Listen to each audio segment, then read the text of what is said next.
Hello friends, ഇന്നത്തെ എപ്പിസോഡിൽ സ്നേഹ ആകെ വിഷമത്തോടെ സിറ്റൗട്ടിലേക്ക് വന്നു നിൽക്കുന്നത് പുറത്തേക്ക് ഇറങ്ങി വന്ന ധനുഷ് കാണാനിടയാകുന്നു. ഔട്ട് ഹൗസിൽ നിന്ന് പുറത്തേക്ക് വന്ന ധനുഷ് തനിച്ചു നിൽക്കുന്ന സ്നേഹയെ കണ്ടതോടെ എന്തോ കാര്യമുണ്ടല്ലോ എന്ന് മനസ്സിലാക്കി സ്നേഹയ്ക്ക് അരികിലേക്ക് ധനുഷ് എത്തുന്നു. എന്താടോ എന്ന് താനിവിടെ ഇങ്ങനെ തനിച്ചു നിൽക്കുന്നത് എന്ന് വന്ന് ധനുഷ് സ്നേഹയോട് വന്ന് അന്വേഷിച്ചു. സ്നേഹ പറഞ്ഞു, ഒന്നുമില്ല ധനുഷ് എന്ന് പറഞ്ഞിട്ടും ഒട്ടും മുഖം തെളിയാത്തത് കണ്ട് ധനുഷ് ചോദിച്ചു, അല്ല തന്റെ മുഖം എന്തെങ്ങനെ വാടിയിരിക്കുന്നേ, ഒന്നുമില്ലെങ്കിൽ എന്ന് ചോദിച്ചപ്പോ സ്നേഹ പറഞ്ഞു, അല്ല ഇവിടെ ഉള്ളവർക്ക് ഇത് എന്താ പ്രശ്നം, എനിക്കറിയില്ല. ഈ അർച്ചനയിടത്തേക്ക് ഇതെന്താ കുഴപ്പമെന്ന്. തന്നെ കുറിച്ച് അർച്ചനയിടത്തേക്ക് ഇപ്പൊ എന്തോ വല്ലാത്ത സംശയമാണ്.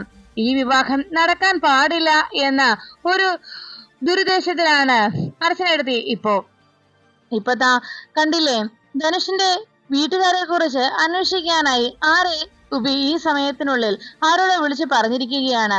അത് കേട്ട ധനുഷ് സ്നേഹയെ നോക്കിയിട്ട് പറഞ്ഞു, എടോ, ഒരു വിവാഹാലോചന നടക്കുമ്പോ ചെറുക്കന്റെ വീട്ടുകാരെ കുറിച്ചും ചെറുക്കനെ കുറിച്ചും ഒക്കെ നാട്ടിൽ അന്വേഷിക്കുന്നതൊക്കെ സർവ്വസാധാരണമായിട്ടുള്ള കാര്യമാണ്. അതൊരു നാട്ടു നടപ്പാണ്. അതിന് താനിപ്പോ എന്തിനാണ് ഇങ്ങനെ ടെൻഷൻ ആവുന്നത്?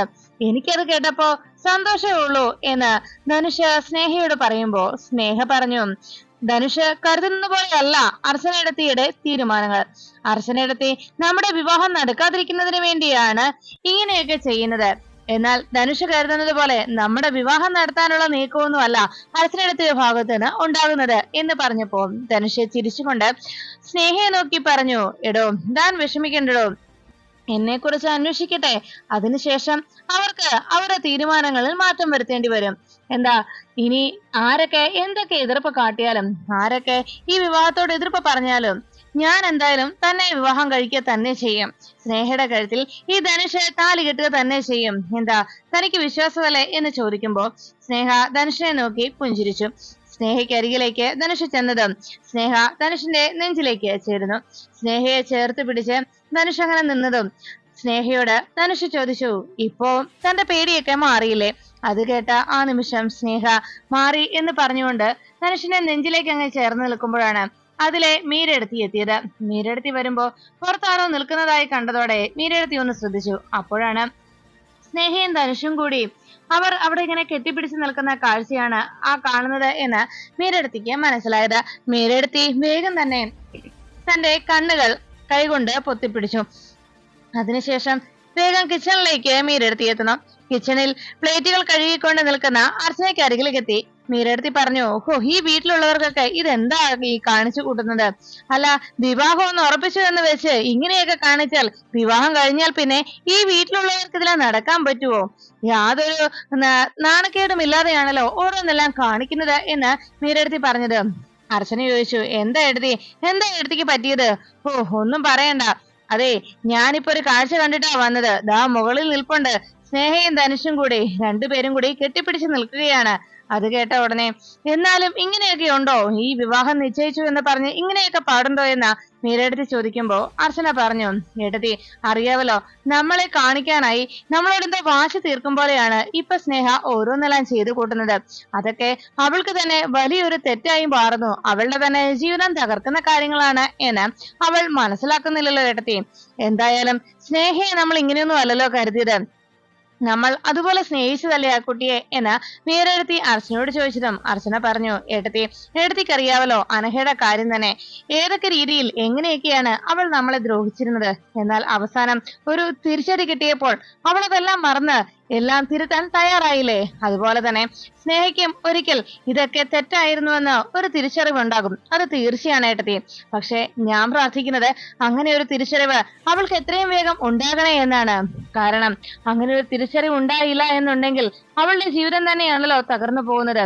ഇനി ആ സത്യം തിരിച്ചറിയുന്ന നിമിഷം, ഇനിയും നാളുകൾ മുന്നോട്ട് പോയി കഴിഞ്ഞാൽ ഇങ്ങനെ ഒരു സത്യം തിരിച്ചറിയുന്ന നിമിഷം അവൾക്കുണ്ടാകാൻ പോകുന്ന ആഘാതം നമ്മൾ കരുതുന്നതിലും വലുതായിരിക്കും. അതുകൊണ്ടാണ് എന്റെ ആശങ്ക എന്ന് അർച്ചന പറഞ്ഞപ്പോ മീരെടുത്തി പറഞ്ഞു, നമ്മൾ ആകും വിധത്തിലൊക്കെ ആ കുട്ടിയെ ഉപദേശിച്ചതല്ലേ? അത് കേട്ടതും അർച്ചന പറഞ്ഞു, അതേ ഏട്ടത്തി, നമുക്ക് അവളോട് അത്രമേൽ സ്നേഹമുള്ളത് കൊണ്ടല്ലേ അവൾ നമ്മളെ ഉപദേശിച്ചത്.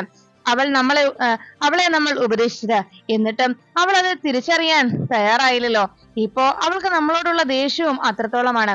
സത്യത്തിൽ അവൾ നമ്മളോട് എതിർത്ത് നമ്മൾ പറയുന്നതൊന്നും അനുസരിക്കാതെ ഓരോ തെറ്റുകളും ചെയ്തു കൂട്ടുമ്പോ അവൾക്കുണ്ടാകാൻ പോകുന്ന തിരിച്ചടി ഓർക്കുമ്പോഴും അവളുടെ പെരുമാറ്റങ്ങളും ഒക്കെ എന്നെ വല്ലാതെ കുത്തി നോയിപ്പിക്കുന്നുണ്ട് ഏട്ടത്തി. പക്ഷെ എന്ത് ചെയ്യാൻ കഴിയും? അവൾക്ക് ഇപ്പോൾ അതൊന്നും തിരിച്ചറിയാനുള്ള പക്വതയായിട്ടില്ല എന്നതുപോലെയാണ് അവൾ പെരുമാറുന്നത്. പക്ഷെ എന്തായാലും ഉടനെ തന്നെ അവൾ എല്ലാ സത്യങ്ങളും തിരിച്ചറിയുക തന്നെ ചെയ്യും. അനഘയിൽ ഉണ്ടായതുപോലെയുള്ള മാറ്റം അവളിലും ഉണ്ടാവുക ഏട്ടത്തി, അത് തീർച്ചയാണ്. നമുക്ക് അവൾക്ക് വേണ്ടി പ്രാർത്ഥിക്കാം. അതല്ലാതെ എന്ത് ചെയ്യാൻ കഴിയും? പിന്നാലെ നടന്ന് നമ്മൾ പറഞ്ഞു കൊടുത്തിട്ടും അവളത് വിശ്വസിക്കാനും അവൾ അത് മനസ്സിലാക്കാനും തയ്യാറാകുന്നില്ലെങ്കിൽ ദൈവത്തോട് പ്രാർത്ഥിക്കാനല്ലാതെ നമുക്ക് എന്ത് ചെയ്യാൻ കഴിയും ഏട്ടത്തി? സത്യത്തിൽ കൂടുതൽ അടുപ്പമുണ്ടായിരുന്നവൾ, കൂടുതൽ അടുത്തുള്ള ബന്ധുക്കൾ പരസ്പരം ശത്രുക്കളായി മാറുമ്പോഴാണ് ഒരാളെ കൂടുതൽ വെറുക്കുന്നത്. പരസ്പരം സ്നേഹബന്ധത്തിൽ കഴിഞ്ഞ അടുത്ത ബന്ധുക്കളാണ് പെട്ടെന്ന് വൈരാഗ്യമായി മാറുമ്പോൾ, അവര് നമ്മളെ വേദനിപ്പിക്കുമ്പോൾ നമ്മൾക്ക് വല്ലാതെ വേദന തോന്നുകയും അതുപോലെ തന്നെ അവർക്ക് നമ്മളോട് കൂടുതൽ വൈരാഗ്യം തോന്നുന്നത് അടുത്ത ബന്ധുക്കളാകുമ്പോഴാണ്. അതാണ് ഇവിടെയും സംഭവിച്ചിരിക്കുന്നത്. പക്ഷെ ഒരു കാര്യം ഓർക്കണം ഏട്ടത്തി, നമ്മൾ സ്വയം മനസ്സിലാക്കിയാൽ മാത്രമേ നമ്മളുടെ ഭാഗത്തുണ്ടായ തെറ്റുകൾ മാറ്റാൻ കഴിയുള്ളൂ. അല്ലാതെ മറ്റാർക്കും കഴിയില്ല. മാത്രമല്ല, നമ്മൾ സ്വയം തിരിച്ചറിഞ്ഞാൽ മാത്രമേ ഉള്ളൂ നമ്മുടെ തെറ്റുകൾ നമുക്ക് തിരുത്താനാവൂ. തെറ്റുകൾ നമുക്ക് തിരുത്താൻ കഴിയും ഒരാളോട് പറഞ്ഞ്. എന്നാൽ തെറ്റിദ്ധാരണ മാറ്റണമെങ്കിൽ അത് സ്വയം ശ്രമിക്കണം. അല്ലാതെ ഒരിക്കലും തെറ്റിദ്ധാരണ മാറുകയില്ല. അതുകൊണ്ട് അനഘയെ പോലെ അവളും ഒരിക്കൽ മാറുമെന്ന് നമുക്ക് പ്രതീക്ഷിക്കാം. അത് എത്രയും വേഗം അവളുടെ ജീവിതത്തിൽ ഉണ്ടാകണമെന്നും നമുക്ക് പ്രാർത്ഥിക്കാം എന്ന് അർച്ചന പറയുമ്പോൾ മീരടുത്തി അത് കേട്ട് പുഞ്ചിരിയോടെ നിന്നു. അതിനുശേഷം അർച്ചന എങ്ങനെ ഈ പ്രശ്നത്തെ തരണം ചെയ്യുമെന്നതിനെ കുറിച്ച് ആലോചിച്ചു. പിറ്റേന്ന് സച്ചി സന്ധ്യ ഡോക്ടറെ കാണാനായി എത്തി. സന്ധ്യ ഡോക്ടറോട് സച്ചി പറഞ്ഞു, ഡോക്ടർ അതിനെക്കുറിച്ച് ആലോചിച്ചില്ലേ? ഈ ട്രീറ്റ്മെന്റിനെ കുറിച്ച് എന്താണ് ഡോക്ടറുടെ അഭിപ്രായം എന്ന് ചോദിച്ചപ്പോ സന്ധ്യ ഡോക്ടർ പറഞ്ഞു, ഞാൻ ആ ട്രീറ്റ്മെന്റിനെ കുറിച്ച് ചിന്തിച്ചു. ഇപ്പോ സച്ചി പറഞ്ഞതുപോലെ അങ്ങനെ ഒരു ട്രീറ്റ്മെന്റ് നടത്തുന്നത് നല്ലത് തന്നെയാണ്. പക്ഷെ ഒരു കാര്യം, ഇക്കാര്യം അർച്ചന അറിഞ്ഞാൽ മാത്രമാണ് ഈ ഒരു ട്രീറ്റ്മെന്റിന് കൂടുതൽ ഫലം ചെയ്യുക. അതിനേക്കാൾ ഉപരി അർച്ചന ഇത് അറിഞ്ഞാൽ ഉണ്ടാകാൻ പോകുന്ന പ്രശ്നങ്ങളെ കുറിച്ചും സച്ചി ഓർമ്മിക്കണം.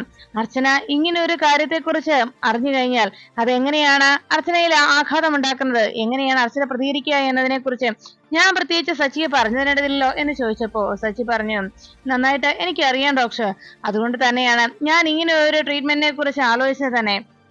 ഡോക്ടറോട് ഇതിനെക്കുറിച്ച് പറഞ്ഞത്. എന്തായാലും അർച്ചനെ അറിയാതെ തന്നെ നമുക്ക് ഈ ട്രീറ്റ്മെന്റ് തുടങ്ങണം ഡോക്ടർ. അതിന് എന്തെങ്കിലും ഒരു വഴി തെളിയും, അതെനിക്ക് ഉറപ്പാ എന്ന് സച്ചി സന്ധ്യ ഡോക്ടറോട് പറയുമ്പോ സച്ചിയുടെ വാക്കുകൾ കേട്ട് സന്ധ്യ ഡോക്ടർ പറഞ്ഞു, സച്ചി, സത്യത്തിൽ ദൈവത്തിന്റെ തീരുമാനം എന്തെന്നറിയില്ല. ദൈവം തീരുമാനിച്ചതിനെ മറികടക്കാനാണോ നമ്മൾ ശ്രമിക്കുന്നത്, അതോ ദൈവത്തിന്റെ തീരുമാനം അത് നമ്മളെ ഈ രീതിയിലൂടെ ആ തീരുമാനത്തെ നമ്മളെ അറിയിക്കുകയാണോ എന്നും എനിക്കറിയില്ല. പക്ഷെ എന്തായാലും എനിക്ക് നല്ലൊരു ആത്മവിശ്വാസം തോന്നുന്നുണ്ട് സച്ചി ഈ ട്രീറ്റ്മെന്റിനെ കുറിച്ച് പറഞ്ഞപ്പോ. അതുകൊണ്ടാണ് ഇത് മറ്റെങ്ങും വേണ്ട, നമുക്ക് ഇവിടെ തന്നെ ചെയ്യാമെന്ന് ഞാൻ പറഞ്ഞത് എന്ന് പറഞ്ഞപ്പോ സച്ചി അരികിലേക്ക് എത്തിയിട്ട് പറഞ്ഞു, അതെ ഡോക്ടർ, എനിക്കും അതുപോലെ തന്നെയാണ്. ഡോക്ടറിൽ എനിക്ക് വിശ്വാസമാണ്. ഞങ്ങളെ ഡോക്ടർക്ക് അറിയാവുന്നതുപോലെ മറ്റൊരാൾക്കും ഞങ്ങളെ മനസ്സിലാക്കാൻ കഴിയില്ല. അതുകൊണ്ട് തന്നെയാണ് ഡോക്ടറോട് ഈ ട്രീറ്റ്മെന്റ് തുടങ്ങാൻ ഞാൻ ആവശ്യപ്പെട്ടതും. ഇക്കാര്യത്തിൽ എനിക്ക് അങ്ങനെ ഒരു ആവശ്യം ഉണ്ടായതും അതുകൊണ്ട് തന്നെയാണ്. ഇനി ഡോക്ടർ പറഞ്ഞതുപോലെ അമിതികേടത്തി കൂടി ചേർന്നിട്ടാണ് എന്നെ ചതിച്ചതെങ്കിൽ എനിക്കും അർച്ചനയ്ക്കും ഒരു കുഞ്ഞുണ്ടാവുക തന്നെ വേണം. അവരുടെ കൺമുന്നിൽ ഞങ്ങൾ ഒരു കുഞ്ഞിനെ താലോലിക്കണം. അങ്ങനെ ഒരു ഞങ്ങളുടെ ആഗ്രഹം സഫലമാക്കണം. അതാണ് അവർക്കുള്ള തിരിച്ചടി എന്ന് പറഞ്ഞു.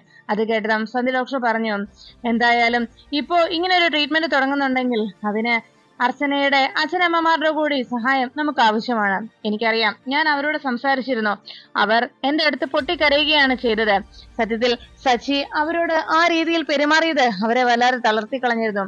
ഇപ്പോഴും ഞാൻ ഉറപ്പിച്ച് പറയുകയാണ് സച്ചി, ഒരിക്കലും സച്ചിയെ അവർ ഒരു രീതിയിലും സച്ചിയെ കബളിപ്പിക്കാനോ സച്ചിയെ ചതിക്കാനോ അവർ ശ്രമിച്ചിട്ടില്ല. അതെനിക്ക് തീർച്ചയാണ്. അത് മറ്റാരെക്കാളും എനിക്ക് ഉറപ്പിച്ച് പറയാൻ കഴിയും എന്ന് സന്ധ്യ ഡോക്ടർ പറഞ്ഞപ്പോ സച്ചി പറഞ്ഞു, ഡോക്ടർ, അന്ന് അവരെ നേരത്തെ തന്നെ അവർക്ക് സത്യം അറിയാമായിരുന്നു എന്നറിഞ്ഞപ്പോ എനിക്ക് വല്ലാത്തൊരു ആഘാതമുണ്ടായി, ഒരു വേദന.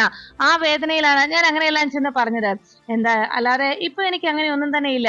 ഇനി അഥവാ അവരുടെ സഹായം കൂടി നമുക്ക് വേണമെന്നുണ്ടെങ്കിൽ തീർച്ചയായിട്ടും നമുക്ക് അവരുടെ അടുത്തേക്ക് പോകാം. ഇപ്പോൾ തന്നെ പോകാം ഡോക്ടർ. നമുക്ക് നേരിട്ട് ചെന്ന് അവരോട് സംസാരിക്കാം.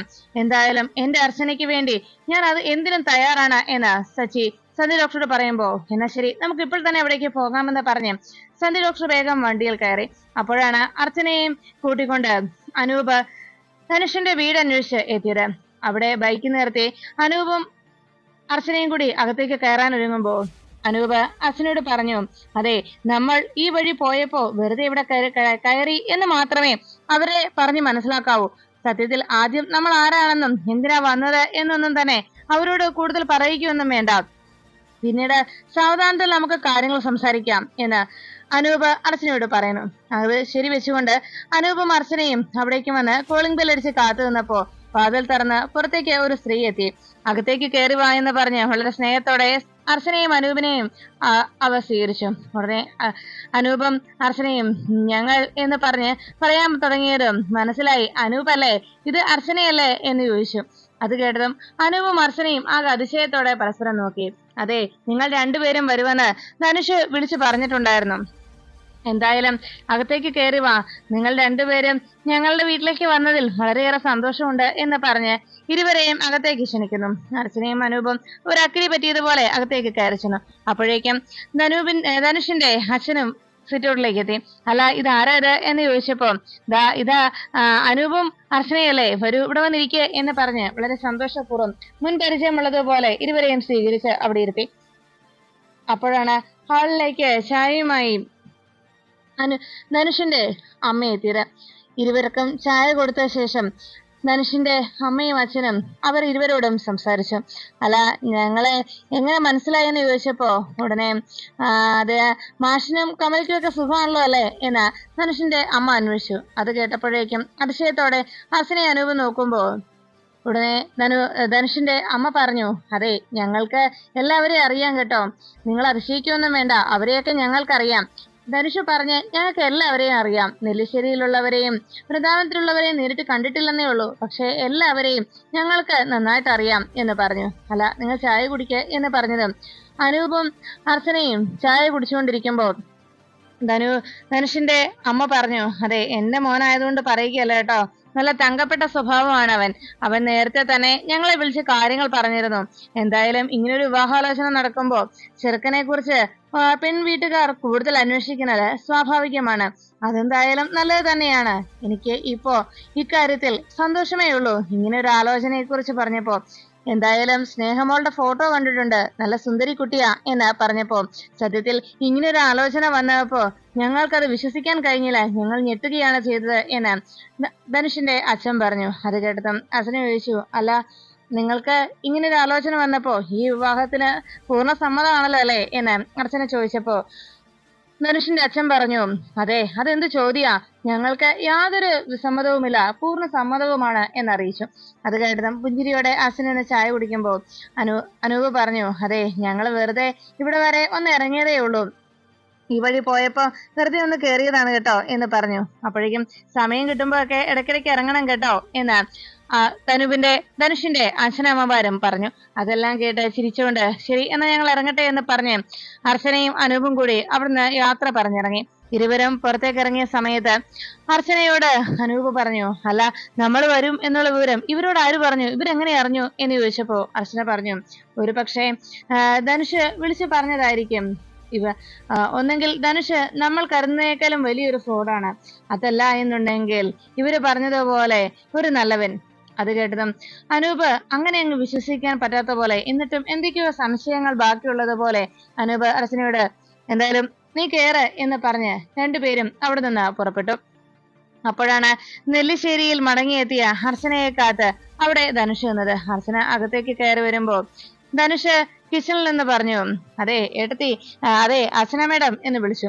അർച്ചന വേഗം പിന്തിരിഞ്ഞു നോക്കിയപ്പോ ധനുഷ് അരികിലേക്ക് എത്തി ചോദിച്ചു, അതെ, എന്റെ വീട്ടിൽ പോയിട്ടുണ്ടായിരുന്നല്ലേ അർച്ചന മേഡം, എന്നിട്ട് എന്തായി, എന്റെ അച്ഛനമ്മമാരെ കണ്ടോ, എന്റെ വീടൊക്കെ കണ്ടോ, ഇഷ്ടമായോ എന്ന് ചോദിച്ചു. ഇനി എന്തെങ്കിലും പ്രശ്നമുണ്ടോ, എനിക്ക് സ്നേഹയെ വിവാഹം കഴിക്കുന്നതിൽ എന്റെ അച്ഛനമ്മമാരെയും എന്റെ വീടും പരിസരമൊക്കെ ഇഷ്ടപ്പെട്ടല്ലോ അല്ലേ മേഡത്തിന് എന്ന് ചോദിച്ചു.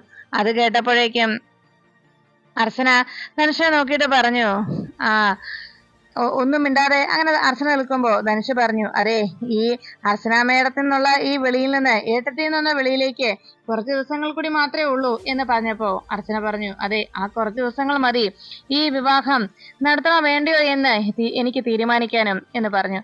അത് കേട്ടതും ധനുഷ് അർച്ചനയെ നോക്കുമ്പോ അർച്ചന പറഞ്ഞു. പിന്നെ ധനുഷിന്റെ നിങ്ങളുടെ അച്ഛനമ്മമാരെ കണ്ട കാര്യം, അച്ഛനും അമ്മയെയും വീടും പരിസരവും ഒക്കെ ഇഷ്ടമായി. ഇത് കേട്ടതും അർച്ചനയോട് ധനുഷ് ചോദിച്ചു, ഓഹോ അത് ശരി, അപ്പോ വീടും പരിസരവും എന്റെ അച്ഛനമ്മമാരെയൊക്കെ കണ്ട് ഇഷ്ടപ്പെട്ട സ്ഥിതിക്ക് ഞാനിനി സ്നേഹയുടെ കാര്യത്തിൽ താലി കെട്ടുന്നതിൽ വിരോധമൊന്നുമില്ലല്ലോ, എനിക്കിതിന് സമാധാനത്തോടു കൂടി വിവാഹം താലി കെട്ടാലോ അല്ലെ എന്ന് ധനുഷ് ചോദിക്കുന്നത് കണ്ട് അർച്ചന ചിരിച്ചുകൊണ്ട് പറഞ്ഞു, ആഹാ, അല്ല, അച്ഛനമ്മമാരെയും വീടും പുരയുടെ ഒക്കെ കാണുന്നതല്ലോ ഒരു വിവാഹത്തിലെ പ്രധാനം. അവരുടെയൊക്കെ സ്വഭാവവും അവരെയൊക്കെ കണ്ട് ഇഷ്ടപ്പെടുന്നതല്ലോ, മറിച്ച് താലി കെട്ടാൻ പോകുന്ന ചെറുക്കന്റെ സ്വഭാവമല്ലേ കൂടുതൽ നോക്കേണ്ടത്, ചെറുക്കന്റെ സ്വഭാവമല്ലേ നമ്മൾ പ്രത്യേകിച്ച് അന്വേഷിക്കേണ്ടത് എന്ന് ചോദിച്ചപ്പോ ധനുഷ് ചോദിച്ചു, അല്ല ഇനി എന്ത് പ്രശ്നമാ മേഡം എന്നിൽ കാണുന്നത്, എന്ത് കുഴപ്പമാ എന്റെ ഭാഗത്തുള്ളത് എന്ന് ചോദിച്ചപ്പോ ധനുഷിനോട് അർച്ചന ചോദിച്ചു, അല്ല ഈ അവന്തികയും താനും തമ്മിൽ എന്താ ബന്ധം? അത് കേട്ടതും ധനുഷ് ആകെ ഞെട്ടലോടെ ധനുഷ് പിന്തിരിഞ്ഞു നിൽക്കുന്നത് കണ്ടതോടെ അർച്ചനയ്ക്ക് ഏകദേശം മനസ്സിലായതുപോലെ ധനുഷിനെ നോക്കിയിട്ട് അരികിലേക്ക് എന്നിട്ട് പറഞ്ഞു, അതെ, ഞാൻ വെറുതെ ഒന്ന് ചോദിച്ചെന്നേ ഉള്ളൂ. ആ ഒറ്റ ചോദ്യത്തിൽ തന്നെ ധനുഷിന്റെ മുഖത്ത് മിന്നിമറിഞ്ഞ ഭാവവ്യത്യാസങ്ങളിൽ നിന്ന് തന്നെ പലതും ഊഹിച്ചെടുക്കാൻ കഴിയും. അങ്ങനെ ആ മിന്നിമറിഞ്ഞ ഭാവവ്യത്യാസങ്ങളിൽ ഞാൻ മനസ്സിലാക്കിയ എന്തെങ്കിലും ഒന്നാണ് അതിലുള്ളത് എന്ന് ഞാൻ തിരിച്ചറിയുന്ന ദിവസം വരെ മാത്രമേ ഈ വിവാഹത്തിന് വേണ്ടിയുള്ള കാത്തിരിപ്പുള്ളൂ. അതിനുശേഷം അങ്ങനെ എന്തെങ്കിലും ഉണ്ടെന്ന് ഞാൻ അറിയുന്ന ആ ദിവസം ഈ വീട്ടിലുള്ള പാവങ്ങളായ മനുഷ്യന് കുറച്ച് ഓവർ സ്മാർട്ട് കൊണ്ട് അവരെ കയ്യിലെടുക്കാൻ കഴിയും. പക്ഷെ ഈ അർച്ചനയെ ആ ഓവർ സ്മാർട്ട് കൊണ്ട് കയ്യിലെടുക്കാൻ താൻ നോക്കണ്ട, മറിച്ച് എല്ലാം ബോധ്യപ്പെടുന്ന ആ ദിവസം ഉണ്ടല്ലോ, ഇവിടെയുള്ളവർ പാവങ്ങളെന്ന് താൻ ധരിക്കുന്ന ഇവിടെയുള്ളവരുടെ യഥാർത്ഥ രൂപം എന്നാണ് താൻ തിരിച്ചറിയും. അന്ന് തന്നെ വിളിച്ചു കയറ്റി ഇവിടെ കൊണ്ടുവന്ന നന്ദേട്ടനെ കൊണ്ട് തന്നെ ഞാൻ ഇവിടെ നിന്ന് അടിച്ചിറക്കിക്കും, മനസ്സിലായല്ലോ?